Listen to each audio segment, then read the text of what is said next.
Okay, well, I guess we'll get started. We were hoping there'd be more, but I guess it's just you guys on this Friday afternoon. So we wanted to start by introducing ourselves, but I think we've already done that. But I'm Ashley, instructional technology specialist at Learning Design Technology, work with all sorts of various technologies and run the media studio over in Wilson. And I'm Hope. I work with the Language Commons next door and language faculty on instructional design related projects. I am here not as the tech expert, but as the person who can contribute to assignments and assessments and sort of the pedagogy side of using infographics for teaching and learning. So we get to be a nice partnership of tech and teaching and learning. So we already kind of you guys already introduced yourselves to us, but just out of curiosity, we wanted to know what your experience is with infographics currently, and if you've ever used them like in a professional setting or in a classroom setting, anything like that. So if you want to Not for me.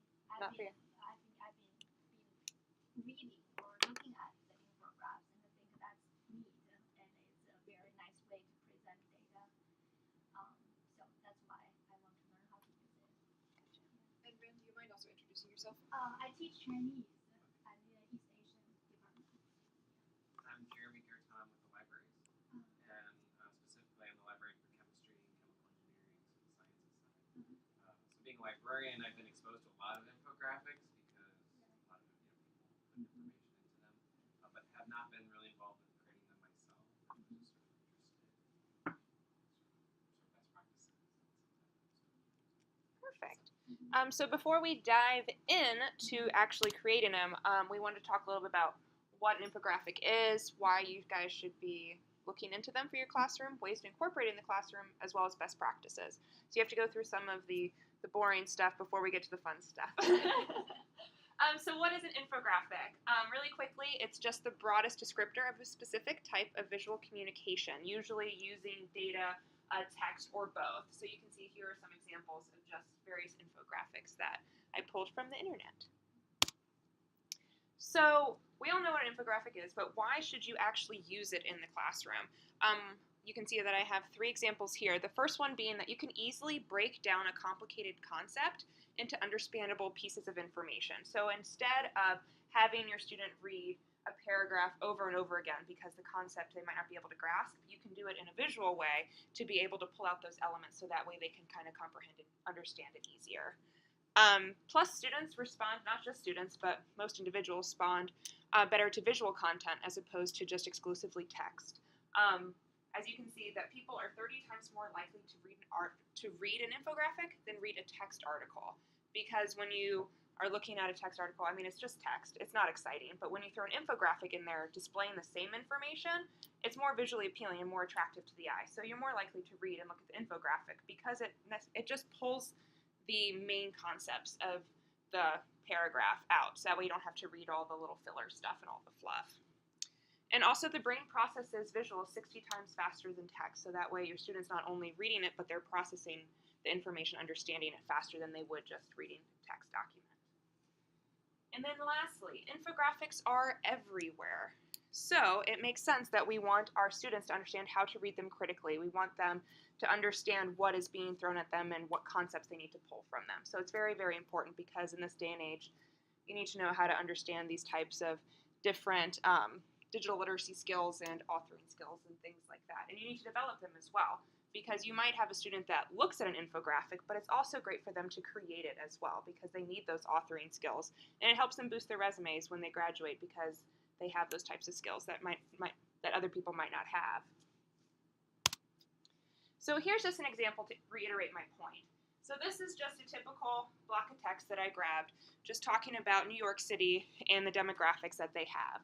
So you can see that we have some highlighted terms here, but when you look at it, you might have to read it over and over again to understand the relationship between the different demographics that we have in New York. But when you create this into an infographic, you pull out the main concepts. Now I will say that this isn't an exact replica of the information that was presented in the paragraph, but it gets the point across. You can see the relationship of the different languages. You can see that English is 52.5, whereas the other languages are a little less prominent in New York City. So that way you can have a side-by-side comparison of the two languages, and it's easier to understand that relationship than if you just see it in text, because you have to, you know, pull these figures and then try to put them side by side to understand exactly what the difference is. And if I can add, Sure. we're not saying at all there that reading text isn't important. Of course it is. Students have to develop their reading skills, but this is one other kind of text that they're reading, and they need to know how to read effectively and critically. So, to talk a little bit about utilizing infographics in the classroom, I have a number of examples of how you might use either an infographic that's already created or assign something to your students so that they generate infographics. And after we look at a few of those samples, we'll talk a bit about the design of those assignments and how you might assess them. And I know that, Jeremy, this might not be the most relevant piece for you, as soon as I see you nodding off, I promise I will move to the next slide. We're going to talk first about infographics that are already made, ready-made infographics that are out there on the web, and how you might use them in class. So first off, an infographic might be an introduction to a topic. Throw an infographic up there at the start of class and say, what's the story here? It might also be a summary of a topic at the end of the lesson to sort of bring things together. It can also introduce your students to the process of creating infographics. It can be the example to start the discussion about design choices. So let's talk a little bit about why they use this color. If you created a graphic around the same topic of inclusive quality education, would you do it the same way? You can really use an infographic to start the conversation. You can also use a ready-made infographic to talk about data, to talk about sources, to talk about how you visualize information. I pulled this one off of a wonderful blog about lessons that someone has learned abroad. And this one's all about privilege. It's a great topic. And here's all of this data. 85% of the top 50 travel bloggers in 2015 are white. Only 15% are people of color. That's super interesting to me. I want to know that. But who says?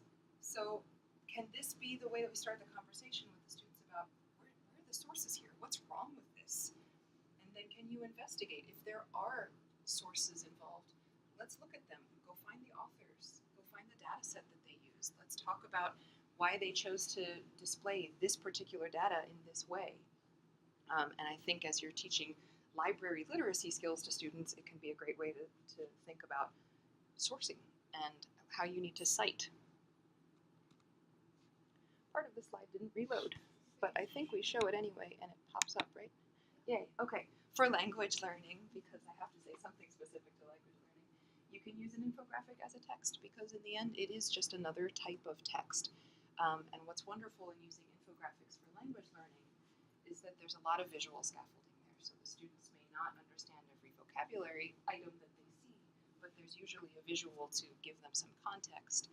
A lot of vocabulary is repetitive and relevant because these topics themselves are relevant. And an infographic, again, can be a point where they start looking further into a topic. So this one has to do with using your smartphones, different smartphone apps in the era world, who uses what, how much they use them, and at what age. This can be a great jumping off point to say, all right, so let's break into groups and someone's going to take this part of the infographic and go deeper. So graphics that are already made can be a great source for further inquiry. Like we said, we're going to share these slides, but these are a couple of wonderful sources for ready-made infographics. Daily Infographic is just what it says. And the census, actually, and the US government have a number of good infographic sources. Hopefully this will work. Let's see if we can just, is it already there? I'm sorry, it is. Okay, cool. I want to show you an example of an infographic assignment using an infographic that already exists. So this is for English composition, probably a first-year class. They have a number of infographics linked here. This one about cat purrs is awesome because it just tells you about waves of the cat purr and how these waves calm your body and percentage of people who have cats, etc. Anyway, what they're asking the student to do is look at all of these infographics that exist and talk about, are they trustworthy? So what we just mentioned, are the sources cited? Who's the author? What do you think the intention is here, and who's the intended audience? Also, getting a little bit deeper into the content of the graphic itself. Is the information controversial? How are the images and colors and design choices contributing to how you as the reader of this infographic text affecting your reading and affecting how you understand it? So that's a sample assignment using infographics that already exist to sort of go to the meta level of talking about what infographics do. How do I go back there? Thank you. Click on it. I'm trying. Oh, you're in full screen. Where did we just go? Oh, broke it. I'm gonna break things. Thank you. I'm sorry. All right. Let's keep going. So this is the flip side. This is infographics that you ask your students to create, assignments that involve student-generated infographics. So you could use an infographic to develop a student's digital authoring skills. For example, a student could use an infographic to make an argument. Say you select a data set and you need to tell the story of that data. Or you have a topic in your class and somebody needs to make an argument and support their argument with data. Well, this is a very different way of doing that than an essay, a simple argumentative essay. You could do it with an infographic and really have to be very selective of the kind of information you use and how you represent it so that your audience gets the message that you're intending. You could also use an infographic to explain a process. So infographics aren't necessarily all about presenting data. They can be also like this infographic, step 1, 2, 3, 4, or a timeline. And I'm going to break things again. Can I just escape out to get out of this? Okay. Yay. It's gone. Let's see. Translating an essay. Thank you. You're awesome. I appreciate that. So translating an essay into an infographic. The assignment here, students use Photoshop to create a visual depiction of an essay. The infographic focuses on the interrelation and visual communication of ideas rather than statistics. So this is the actual graphic. This is the novel. So can you create a graphic representation, again, in place of an essay?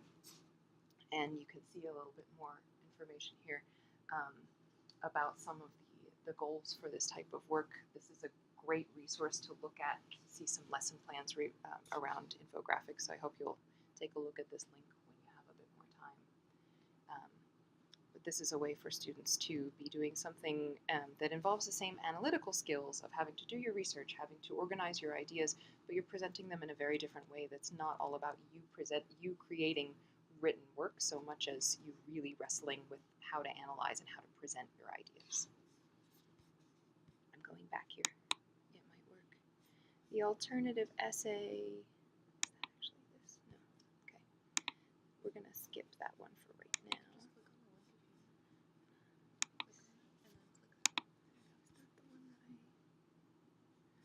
Another example here of infographic as alternative to essay. Seriously? If we can just get to it. So this is Pride and Prejudice in infographic. Telling the stories, working through some of the concepts, using actually PictoChart, which is the tool that we'll be investigating a little bit today. And there are a few examples here, some of them using more text than others.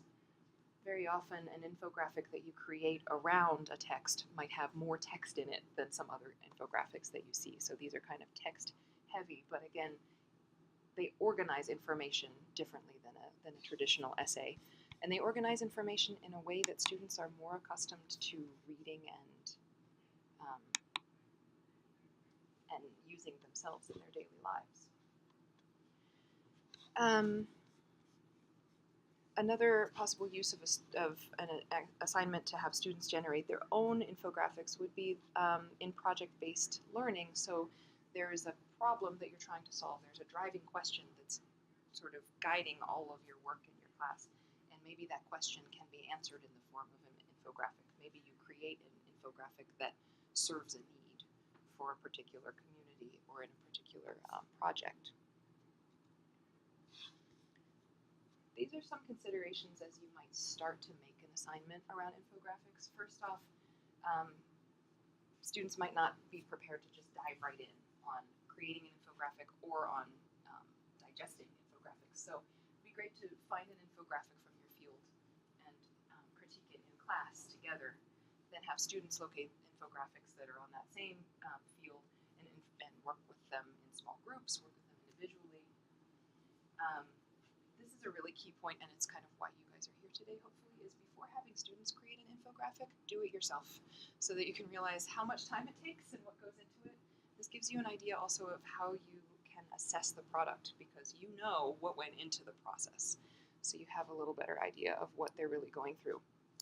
And of course, providing students with criteria, your criteria for assessing their product might be different from what you would use on an essay. We'll look at that in a little more detail in a second. And it's helpful for students to be able to select their tool or their platform because some students really know how to use Photoshop, how to use Pictochart, how to use this tool or that. And they don't want to be confined to just using one tool to create their work, but others need some suggestions for you, so it's helpful to provide some options for them. Okay, so some considerations around how you might create an infographic assignment. Really, these are more questions to ask yourself more than anything. When you're looking at your course goals and unit goals, infographics, like we've already said, involve a lot of thinking about how you want to represent data, how you do that in an effective and honest way. So should data visualization and thinking about data literacy be among your course goals if you're going to do a project around infographics? Can you devote enough time in the class to your students actually really digging deep here, or do you want to do something a little bit more superficial, looking at or rather creating an infographic yourself gives you an idea of how much time it's going to take, and then that will help you to better plan this in to the timing of your course. You probably also want to consider your student background knowledge, so if you're dealing with first years, and sometimes even if you're dealing with fourth years, how much do they really know about citing sources? How much do they understand about what kind of graph you should use to represent this kind of data versus this kind of data? Knowing a bit of that about your students or questioning your students about it can help you to design your assignment. And you also want to think about what support you can provide to your students or to your users or your patrons in terms of the technology. What can you support? Because of course your students are going to come to you first when they have questions. The question of how students will submit the assignment, if you're accustomed to students always submitting things on paper, infographics are a little different. They're a lot harder to print. So are you going to be okay with them submitting it electronically, and how are they going to do that effectively? And let's look a little bit more into assessment on this next slide. So when you're assessing an infographic that a student creates, it's not necessarily all that different from another text, an essay, that a student might create, in that they need to have a thesis. There's got to be a message in your infographic, and that's your thesis. Is the argument clear? What's the takeaway, and is that clear as well? What's the quality of the information? Has the student cited their sources so that you can actually check the quality of the information? Is the graphic organized in a way that will help users to actually access the information and the message? What might be different from a typical essay assignment if you assign an infographic would be the design elements. Are you going to give weight to that in your rubric? Are you going to factor in the time that the student has spent creating their infographic in a way that's going to actually affect their grade? I know this is not especially visible, but this is a great sample rubric for looking at some of those design and aesthetic elements that go beyond what's sort of typical to your essay grading. The topic and type tend to be pretty similar, but data visualization is a bit different. the fonts, how do you actually, as an instructor who doesn't have a background in visual anything or in design, how do you actually appropriately assess what students are doing with font and with color and with layout? So a rubric like this, I think, is a great place to start thinking about it, because you see that, for example, layout. The layout, this person suggests that the main point is at the top, that then there are supporting and secondary details under it in the infographic. So is that part of the layout that your students are actually using? The color choices have they been used wisely to actually convey information in the way that you want? So these are some of the categories that you might think about in creating your rubrics for assessments. So now we get to move to some of the fun stuff of best practices and making infographics. So before we dive in, I'm going to go over just really quickly a couple of the best practices. The first one being, have one theme. Hope talked a little bit about this before. Don't try to tell multiple stories with one infographic. Now you can see on the left, this is all about coffee. We're talking about the average consumption per year, where the 10 top coffee production countries are, which is fine because it's all related to coffee here. Over here, we have an infographic that talks about Starbucks and fries and McDonald's and all of that, and it's what's the relationship here? So when you're as a viewer or as a reader, you get confused as to why you're trying to give me two different conflicting arguments, because one's about the bean shop and one's about fries that bind us. So make sure that you have one central theme and the main concept that you want to actually bring to your readers.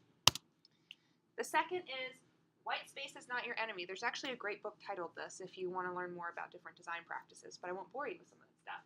But as you can see here, there's a lot of content that the author's trying to give you, but it can give you kind of cognitive overload. They're just pummeling you with all these different data and numbers, and you don't really know where to focus. You don't know where to focus your attention because there's just so much information, and you don't really get anything out of it. Whereas here on the left, we still have a lot of information, but it is chunked in different areas, and there's white space to kind of let your brain take a break and pause and be able to relook at things. And you can also notice that, we have different colors to highlight different areas too, to help break that up visually, so it's not as intense to look at the information. Also, Hope talked a little bit about this. Limit the amount of text, but as always, there's reasons to break the rules. So this rule won't really work if you're trying to reevaluate an essay into an infographic. Because if you have an essay, you might need more text in your infographic. But if you're just designing for different information, highlighting promotional purposes, you want to give your readers just a summary of different information, some key words to look at, because you don't want to, just have your viewer read. So one of the best practices is just to eliminate it, give it a summary. But again, there's always reasons to break the rules. So if you want your students to redesign an essay, you're going to have more text than what you would usually have in an infographic. And then simple is more. Don't try to say too much information with one chart. Pull out the main concepts. So we have this chart over here where there's just a lot of information and a lot of numbers, and you're just trying to figure out what's the main concept or what's the main idea they're trying to tell you. Whereas here we just have one simple chart. We have salt water versus fresh water. You can understand what they're trying to tell you. So really try to simplify it for the viewer, because we don't want them to spend a ton of time looking at your graphs and trying to pull out little details that might not actually, be important to your main concept. So really try to focus and be selective on your information that you're giving your viewers. Okay, let's make an infographic, guys. The main reason you guys are here. So this is a list of various infographic tools that are available online. I've worked with Canva and Piktochart. Both are great tools. They're both free and online based, but the one we're going to work today is Piktochart. And I chose Piktochart not only because it's free and online based, but also you can do more than just make an infographic in Piktochart. You can make an infographic, you can make a presentation, and also posters, flyers, things like that. So let's go ahead and navigate to Piktochart. And if you haven't already created an account, go ahead and create an account and go ahead and log in. Oh, you guys are already, oh, well, you guys are ready. You were excited. guys gave us that homework. Okay, thank you so much, guys. I don't even have it pulled up yet. I wasn't prepared. Okay. So we are actually, I figured the best way to get you guys working with Pictochart is we're going to actually start by recreating an infographic that was already made, so that way you guys can learn some of the tools. And then we're going to take some time for you guys to just kind of explore on your own. So I'm going to go ahead and take a seat so I don't break my back trying to bend over to the computer while I design. Okay, so everyone should be seeing this screen here. You can see up at the top it talks about leveling up. Pictochart is free to an extent. There are some free templates that you can use, but there's also pro templates. I think there's over 600 pro templates. So if you ever wanted to level up, they have that option. I think it's like either a $10 a month subscription or a $30 a month, depending on what you wanted. I haven't looked on it to if there's an educational license or not, because I've never needed to get the pro version. I've been perfectly content with the free version. So like I said, infographics here, but we also have options on presentation, where you can see even the presentation has some templates that you can use, and then printable, where you can use posters, reports, and flyers there. So let's go back to infographic, and we're actually going to create a new one from scratch. There's also a great one, coincidentally, that's how to create an infographic, and it actually gives you some more best practices on how to kind of lay it out and things like that. So that's a great one to look at as well. But let's go ahead and create a new one right here by clicking this fun button.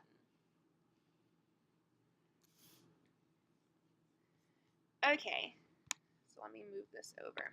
So we have a couple things that are going on. On the left-hand side, you can see that we have a lot of different menu options. So graphics is the one that's highlighted at the top, and you have different options in here. You have shapes and icons. The animated icons is pro, that's why it has a little pink area. So unless you want to upgrade, don't look at those, because then you'll just get sad that you can't have them. And then we have different line options, different photos that are copyright free that you're more than welcome to use in your infographic, different photo frames here. So I'm going to go through just some on the left, and then we're actually going to dump into actually using the tools, but I wanted to highlight some of them. Under that is uploads. If you have a JPEG or a PNG or a GIF or a CVG file, you can actually browse it from your computer and import them into your infographic. So these are just some examples of the different types of images that we've already imported. So you probably won't have any there, but just know that it keeps it as a library. Under that, different backgrounds. These are different backgrounds that you can add to your infographic if you want to do a specific type of festive theme or anything like that. Under that, we have text, and I'll go back through all of these. I just wanted to highlight some of them. Color scheme is one that you don't ever have to worry about unless you have a pro account. And then lastly, there's something called tools, and this is actually a really great feature. You can do interactive charts and interactive maps, and I'll go a little bit more in depth with that. But I will say that if you want to use the interactive element, you have to keep it in digital format. You can't download it as a PNG because then it won't have that interactivity. You can share your infographic, but it'd be just like a website. You know, if you create something that's interactive, it'll work like on tablets, phones, something like that. I have not tried on mobile devices. That's a great question, but I can always test it and then let you know. Okay, so let's actually make something here. Okay, so you can see that we have this information here saying it's a blank canvas, so full of possibilities. We don't need that. So if you just select it, it's going to highlight it and just hit delete. We don't need any of that fun stuff. Okay, so the first thing that we're going to do is create this orange border around here. And we're going to do that by going into our shapes and icons area. Now you can see that we have a bunch of fun options that we can do. We have different shapes, different color options that we have here. One thing I wanted to iterate, you can see that you have color and mono.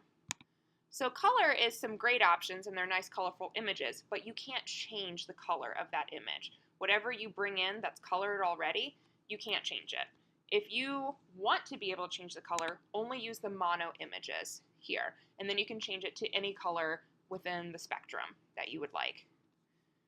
And something that's also great is the search icon here, because you don't want to spend hours going through every single picture, every single option that you have. So if you know that you just want a rectangle or a border, you can just type in border, and then here are all the options that it gives you saying that these have been used as borders and have been tagged as borders.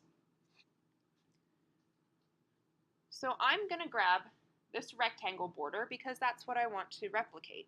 I wanted just a nice rectangle border. So how do you get it to your canvas? You can either click it and it gives it to you there, or you can click and drag it on top of your canvas here. Everyone with me so far? Okay. And if I'm going too fast, please let me know. And if I'm going too slow, let me know as well. Okay, so now we have the square. You can move it by just clicking or moving your cursor over it. You can see how you have the plus sign. You can move it around here. You can also, if you go to the edge where you see the squares, you can scale it and change the dimensions of it. You can even rotate it. Now, this is kind of a rectangle square, so it's not going to be as exciting to rotate. But if you go up to the top where you have the little circle and you hold it over, you can rotate it however you want. Now, a couple of things I wanted to talk about. The first one being that you notice when you kind of move it and scale it up, you can change the dimensions of your object.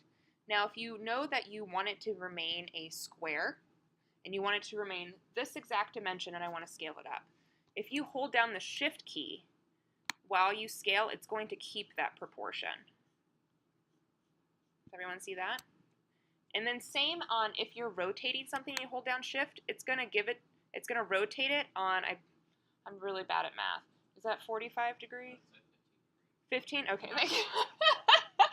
I was like, I don't know what degree it is. But that way you can do it in 15-degree increments instead of doing like 16 or 17. So that's really great.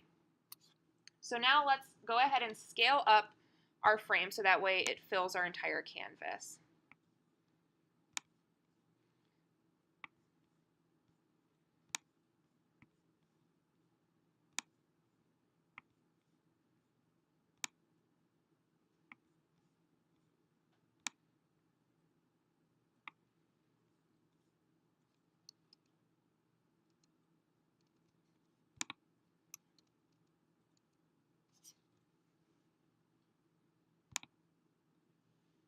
Now the thickness of your frame or your border you might want to change because this one, it's a pretty thick border. So if you want to, you can adjust it to make it smaller by going on the edges and then just pulling it off of the canvas. So you can make it even thinner if you wanted to.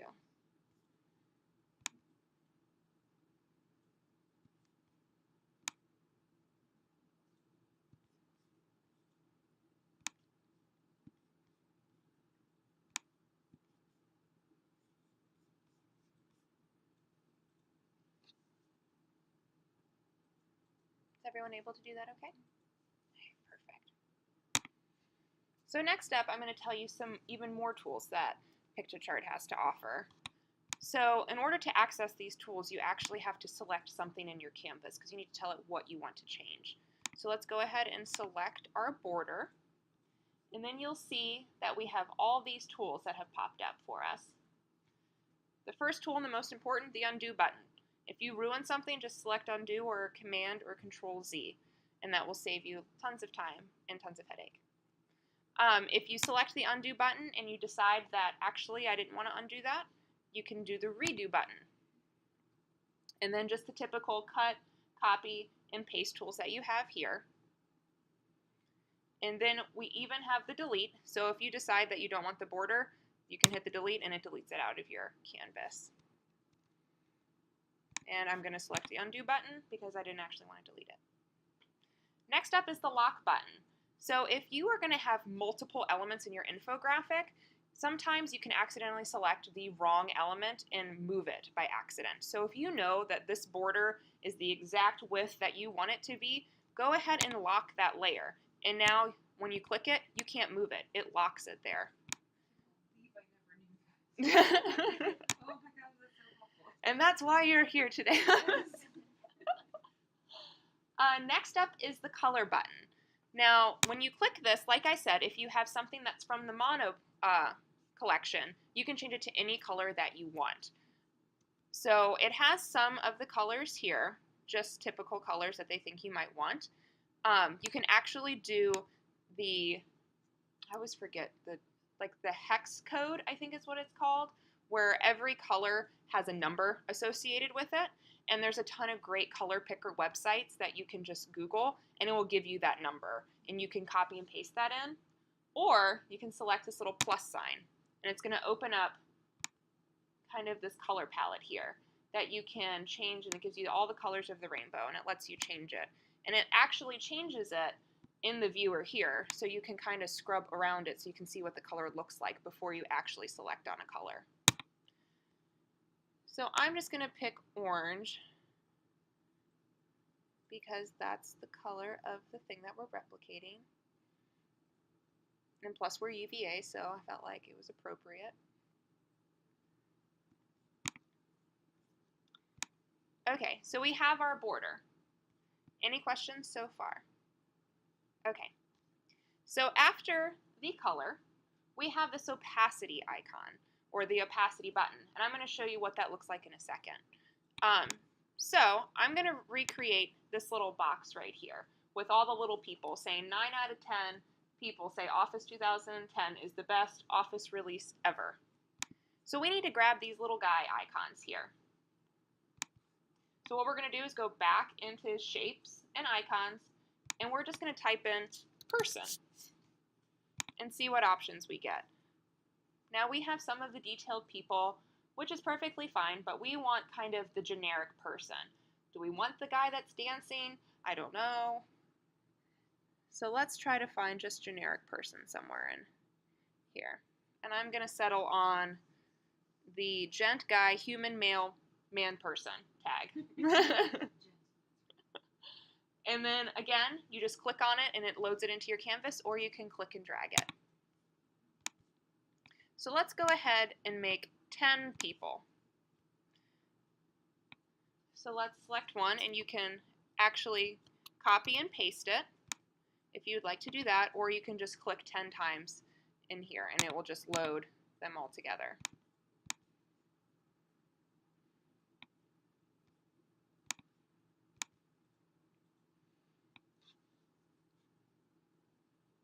So you may notice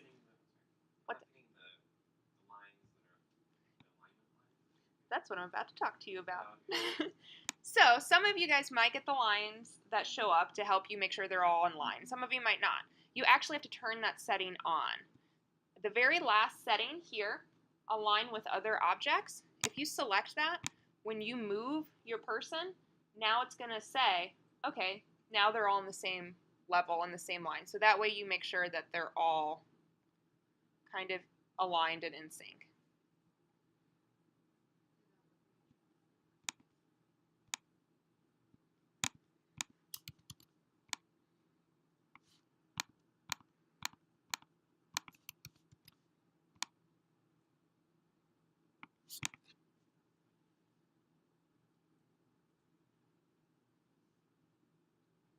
Everyone able to get their 10 people?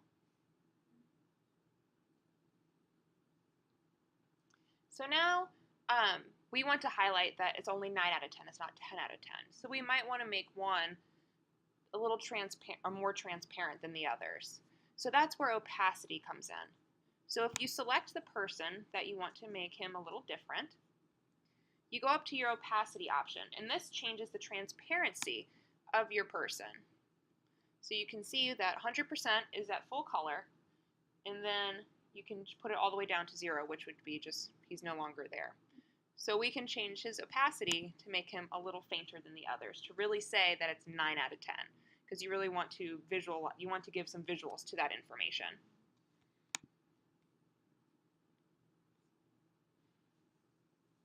Really quick, next to opacity, we have the link option. If you wanted to add a hyperlink to your text, you're welcome to do that by just selecting something. It doesn't have to be text, it can be an image. Selecting it, clicking link, putting in the hyperlink. Makes it interactive. Now the next button, this can get a little confusing. So tell me if I don't explain this very well. We have the arrange options. So arrange is when you want to put one object in front of the other object. So I'm going to show you this by letting you guys let's put in a square object, because we want a border, or we want you see how this one has the color behind it with the people in front of it. So what we're going to do is we're going to make that. So let me find a nice square, preferably not with jagged edges. Do this one. And I'm also going to make this square, let's change the square's color to orange, so that way you guys can really see what I'm trying to show you guys. Was everyone able to make an orange square? Perfect. So let's put the orange square over top of one of our people.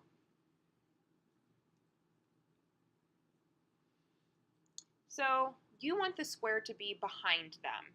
You don't want them to overlay. So that's where the arrange comes into the picture. And we have bring to front, send to back, bring forward, and send backward. So I am going to really quickly show you what this means.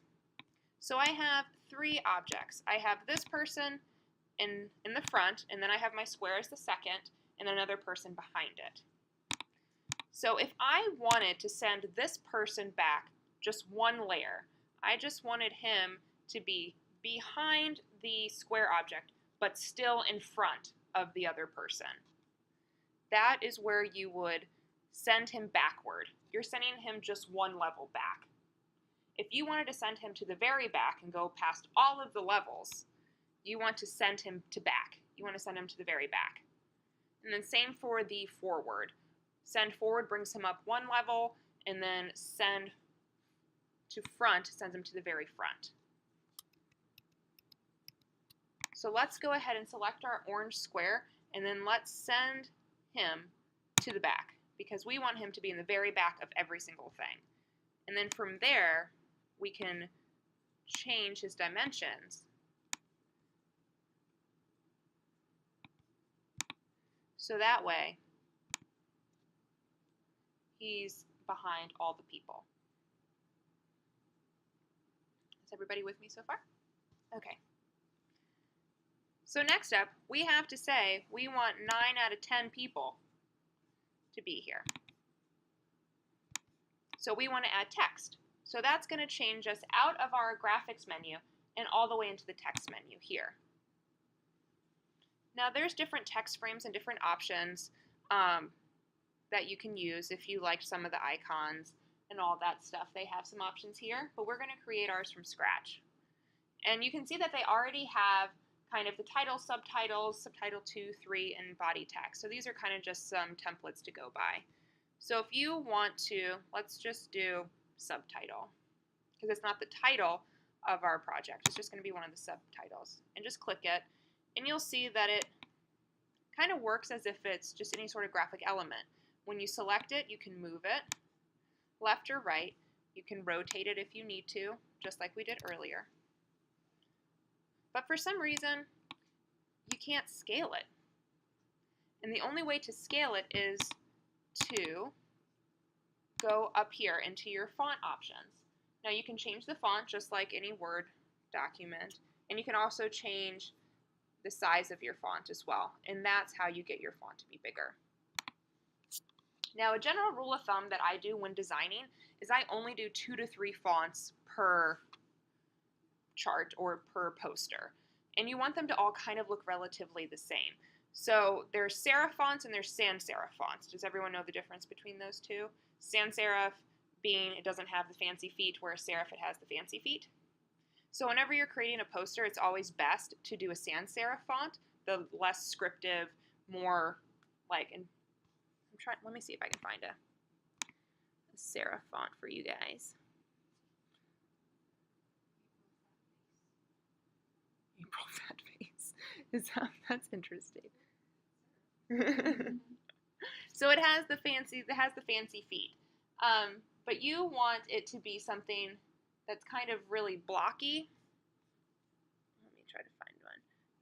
let's just do able, and how there's not the fancy feet that you have, because it's easier for your viewer to actually read the information than if it was a fancier serif font. So just good practice.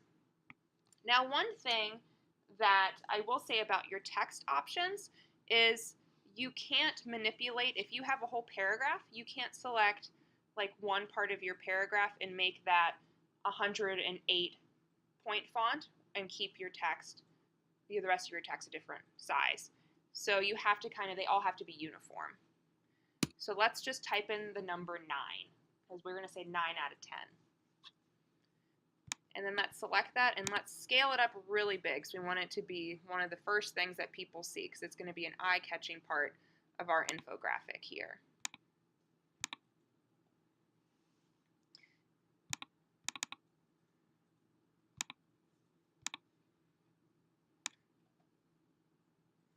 And then you can see that my text box is really big.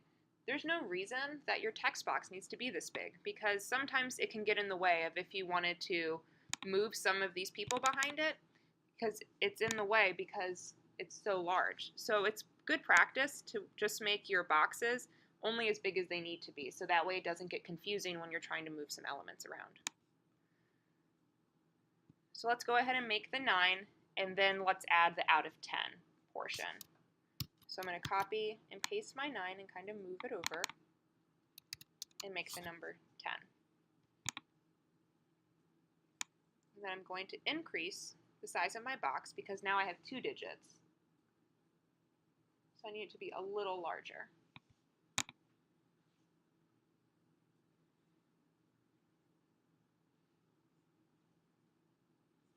And then let's go ahead and add subtitle 3 and say out of.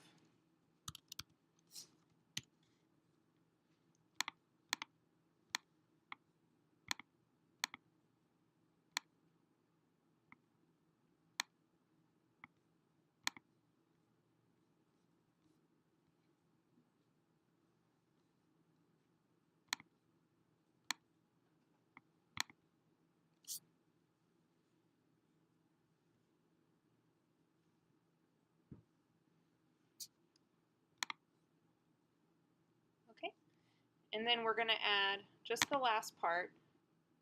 We're adding another text box that's saying 9 out of what? So we need to say 9 out of 10. Let me see what it says. Say Office 2010 is the best Office release ever.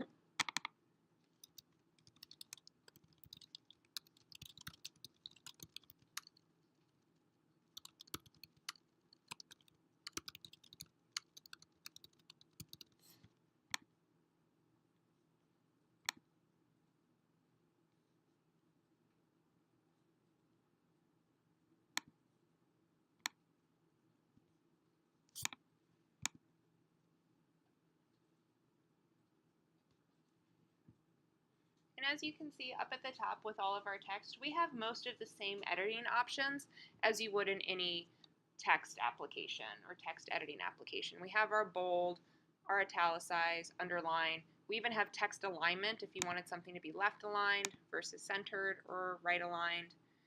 You can make an ordered list if you would like. And then you can even adjust the kerning and the leading or leading. Is it leading or is leading? I don't know why I'm asking you guys.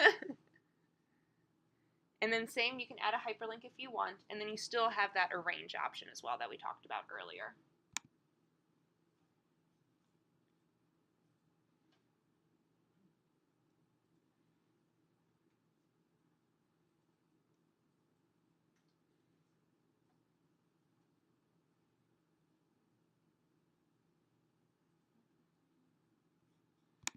Now, something that I also want to touch on is, let's say that you decided you wanted to move this whole area that we just created further down because you wanted a title. Now you can do one of 2 things. You can go in and click and hold down Shift and click every single person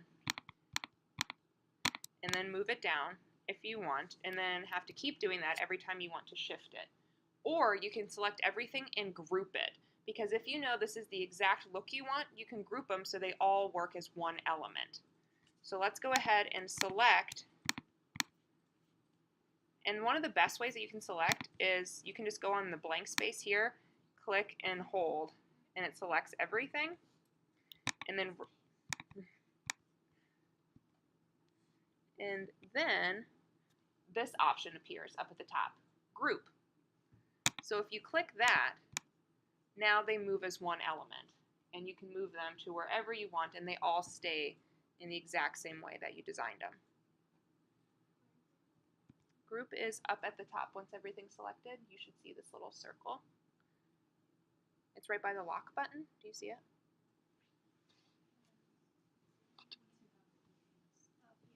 You got it.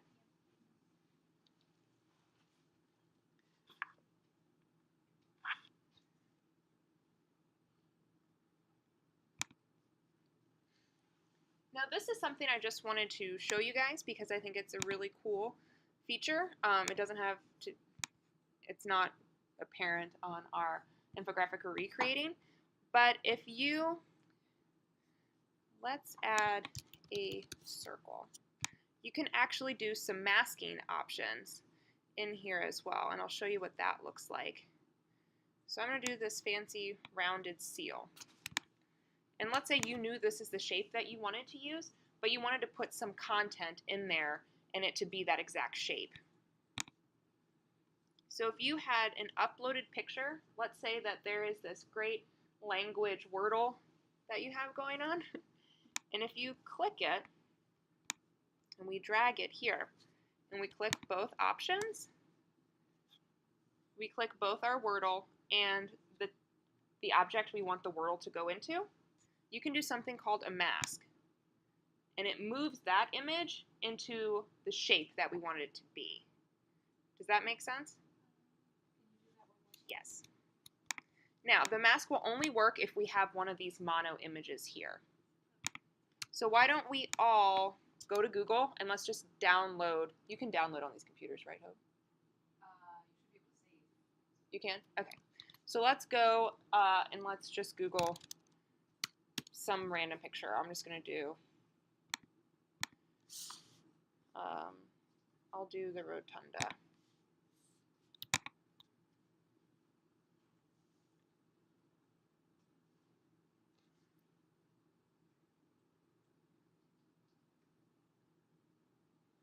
And once you guys find a picture, let's go ahead and right-click it and just save the image as, and let's put it on our desktop.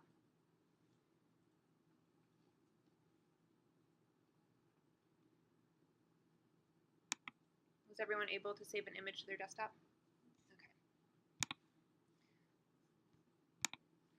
So let's go to our uploads area because we want to upload a picture to our PictoChart, and we're going to browse images, and we're going to find that exact image, and we're going to import it. And now you should see it in your library down at the bottom.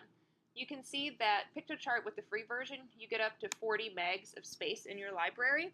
It tells you how much is used. If you ever use all of it, if you just delete some of the icons that you've uploaded, it actually cleans out your library. So it's only going to hold 40 megabytes. So if you don't use your library that often, you can clean it out and then you won't have to ever upgrade. So let's drop our picture into our infographic. And then let's go back to graphics. And let's just find a mono shape that we want to create and move this picture into. So I'm just going to do just a plain circle and drop it in. So you should have both your picture and a mono image in your infographic right now. And once you have that, select both and then select this mask icon. And then it moves your picture into that shape. It's very fancy, I know.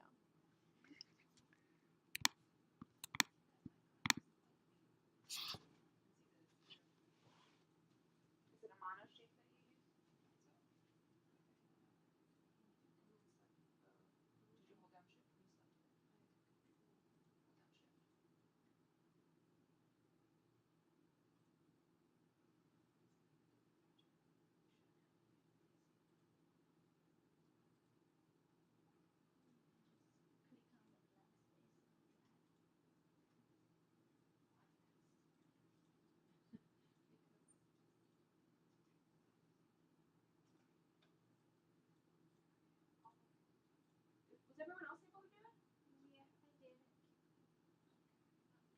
question. Try making your, oh, no, just do the exact same thing you were trying to do with your little heart. Yes, Thanks.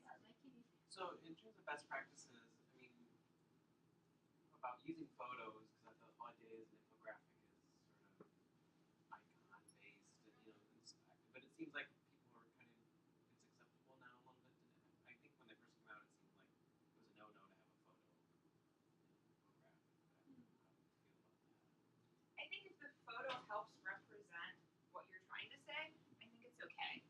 If you just have a random photo that doesn't mean anything, then I don't really see the point. But I know some people do it as just a background, and then they drop the opacity, and I'll show you what I mean. Which I also think is somewhat okay. Like if you're talking about New York City and you throw a picture of New York in the back, and if you have it there and you drop the opacity, you can have some of the objects on top of it as well, and you can do that. But personally, I think if the picture helps represent what you're trying to say, I think it's perfectly fine. But most infographics are strictly icons, but I think that's changing, especially if you use it in an educational context. Hope, try making your picture bigger. Yeah, it worked for me for a second when a picture was small, and then when I made it bigger, it was like, I wonder if it's something weird about the dimensions of the picture. yeah, it might be.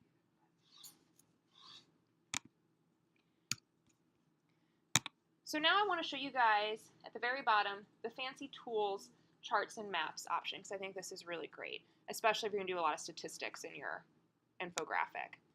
So if you click and drag or just click it, you're going to get this option here, and it gives you a bunch of different graph options. I mean, more than I'm not going to lie, I'm not sure when is the best time to use certain types of graphs over the other. So I'm just going to do a bar graph, but if I'm using it the wrong way, I'm sorry.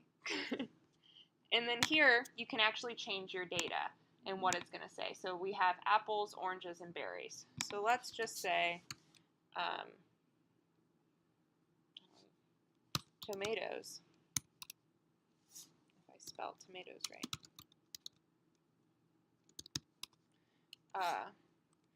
Tomatoes versus spinach and cherries. And then we can change the different years that we want.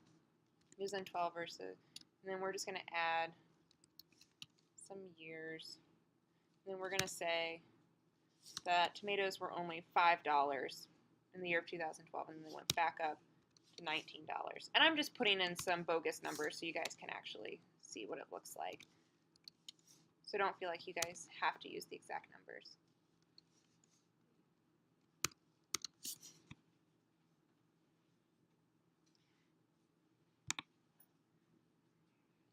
And then you can change the chart title at the top, and we're just going to say produce pricing. And then we just insert the chart here, if it likes me. There we go. And now you can see that your chart is in your infographic, and that when you hover over it, those number values appear instead of being kind of within the bar itself. And you can also change how big the graph is and then the rotation as well. And then if you decided that, you needed to add blueberries to this chart, if you select on the chart and you hit the edit button, it opens up that information again, so then you can re-edit it. And then same for the maps. If we open up the maps, you can see that we have, I haven't counted, but I'm assuming it's every country in the world, but I can't guarantee it. But let me know if you guys want to count. You can even do regions as well. So let's just say United States, and you can see that you can even edit the map. And if you wanted to do something about the population of a certain state or any sort of other underlying, Hope would be better to know what type of information you'd put on a graph like this. Okay, perfect. And then you just go ahead and insert that, and then when you hover over each individual state, you can see all the population information.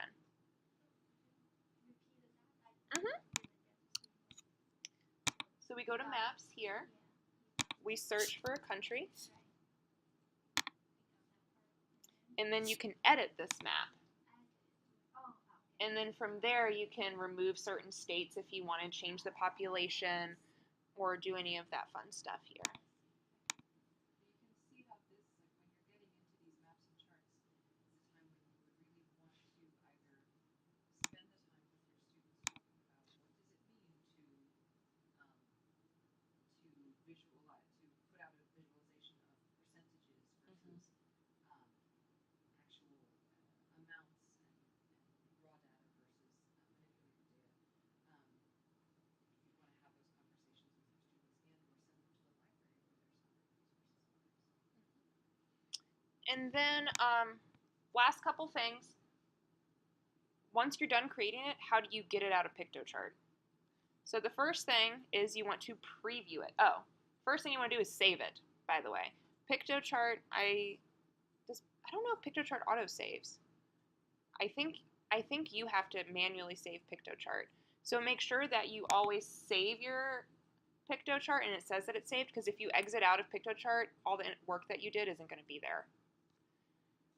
We also have the preview option. It lets you preview your PictoChart and its the interactive element that you have.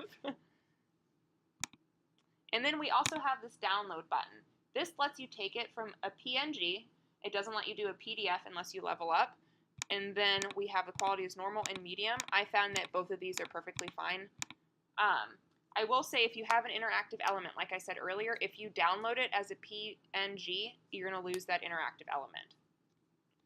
And then you can download it and it's just going to be a PNG. Or if you wanted to keep it being interactive, you can link to it by hitting the share button right next to download. And then it's going to give you this link right here. And you can copy that and hit OK. And then change the permissions. Only you can view the link or anyone can view the sharing link. And then you just open it up and now your PictoChart is in this area. And you can see how many people have viewed it. And then you can see the interactivity is still there.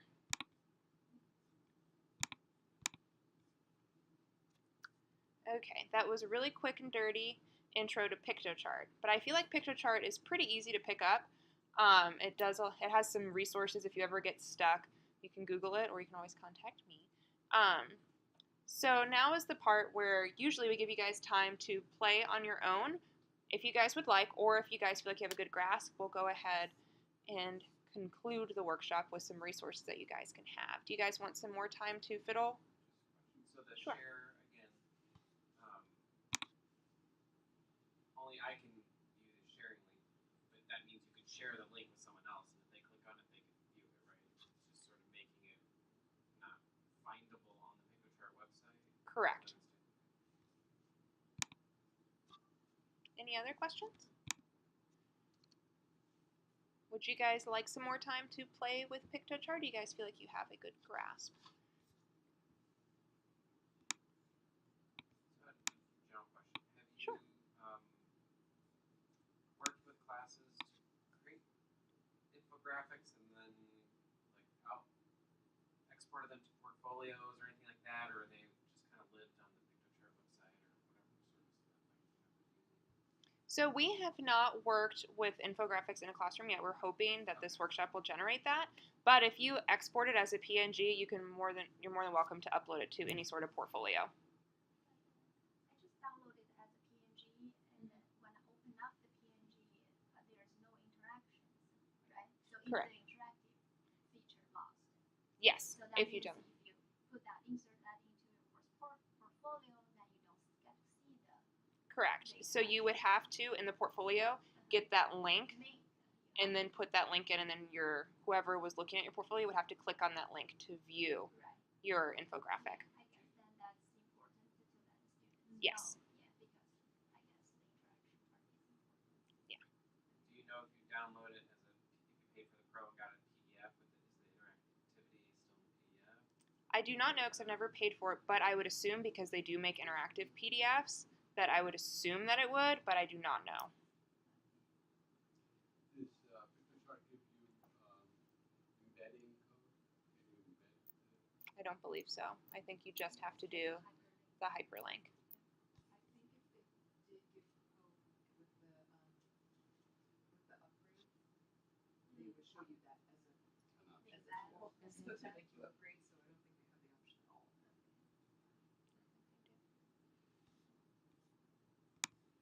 Any other questions?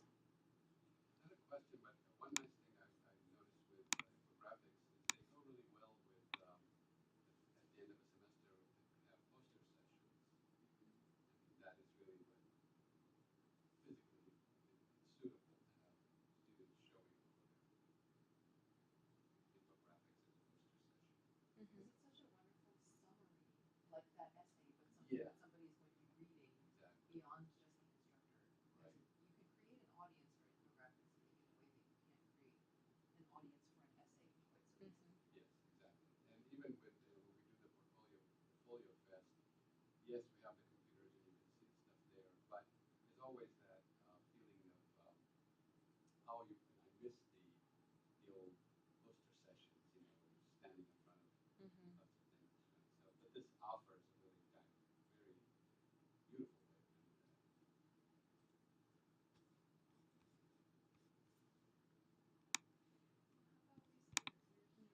do that. Yes. So, wrapping up, we just wanted to see, how do you guys feel about making an infographic? Do you think it was pretty easy, or was it harder than you thought it was? And do you guys think that you'd be able to incorporate it into your scholarship and or classes? And since it's only two of you, I'm going to make you guys both speak. Who would like to start? So I don't always think of myself as a creative person, so I feel like I'm going to struggle still sort of putting it together so it looks nice. Doesn't mean I can't like find the information or decide what I want to put on it. So I feel like having templates is a good start, and being able to sort of look at examples is good. I can imagine, again, I don't have my own course, but working with a faculty member, I think it would be interesting to maybe take like a scientific article and interpret it into an infographic as opposed to like a press release, or because there's other exercises where they do that where they translate one document for another audience. And wondering if we could do something like interpreting language, bring it to an infographic. And if you do, please let us know. I'd love to see kind of what students do, because like I said, we haven't tried this before with some I know assignments. Gail did some kind of infographic thing with Linda Clemson's clients, but I wasn't involved with it because they were doing something else with it. But it seems like But I think they were happy. it's a really hot topic, like sort of translating scientific knowledge to general audiences is something that is always in the news. I think it's part of like science education as well. How do you be a better communicator with the general public?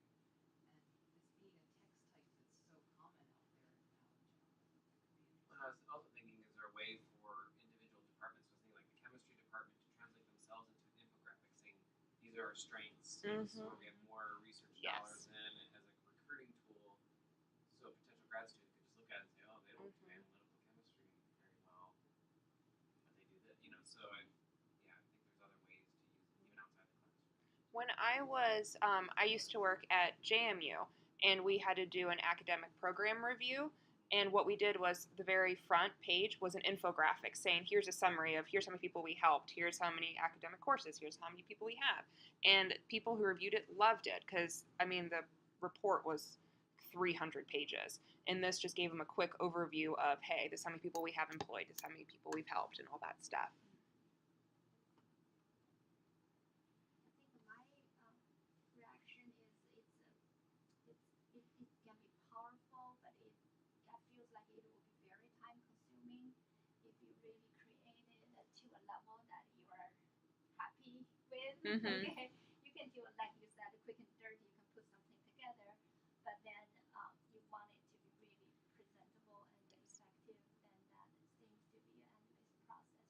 People can always make tweaks here and there, and that's one thing. But I do see using this for a lot of like a promotion program, for activity, for event, for our study abroad Oh, information. definitely.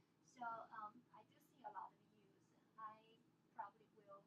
I will learn learn how to use it, and maybe I want my colleagues can learn this as well, so we can just collaborate and working on different things.